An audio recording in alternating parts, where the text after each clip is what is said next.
Salam dəyərli şagirdlər, əziz abituriyentlər. Mən Emil müəllim İsayev, riyaziyyat müəllimi. Bugün sizlərə OTK-nın keçirdiyi, demək olar ki, buraxılışa kimi son sınağı izah eləyəcəm. Birinci cavabları deyim ki, yoxlamaq istəyən şagirdlər rahatlıqla yoxlaya bilsinlər. Birinci sualda cavabımız olacaq Y variantı. İkincidə cavabımız olacaq Y variantı. Üçüncü sualda cavabımız olacaq A variantı. Dördüncü sualda, yəni 34-cü sualda olacaq C variantı. Olacaq C variantı. Keçdik. 35-ci sualda.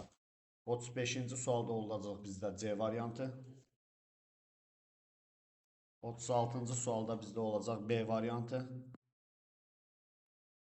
37-ci sualda bizdə olacaq D variantı. 38-ci sualda bizdə olacaq Y variantı.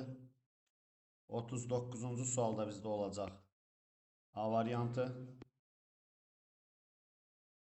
Və 40-cı sual. 40-cı sualda bizdə olacaq B variantı. 41-ci sualda olacaq D variantı.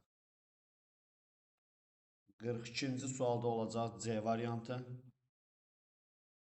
Və 43-cü sualda olacaq A variantı.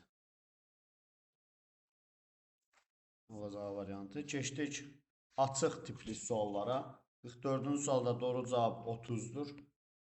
45-ci sualda doğru cavab 8-dir. 46-cı sual. 46-cı sualda doğru cavab görək burada. 4-dür. Bu sualda 4 almışdım. Səhv eləməmsə 4 almışdıq. Biraz şifahi baxmışam suallara. İndi baxacağıq. Yazılı şəkildə baxarıq.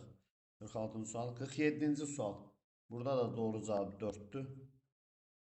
48-ci sual. Burada cavab 9-dur. Bu ehtimal olan sual. Ehtimal olan sualda bizdə cavab deməli 5/44 olacaq doğru cavab. Burada üçbucaq olan sualda cavab 10-dur. 5/4 bölük 10-dur. Keçdik 51-ci suala. Burada cavab 68. Növbəti sual. Burada cavab 16. Növbəti sual. Burada cavabımız 8. Bundan sonraki sual gəlir. Bizdə növbəti sual. Burada da cavabımız 13-dür. Növbəti ən sonuncu sual. Burada da cavab 240-dır.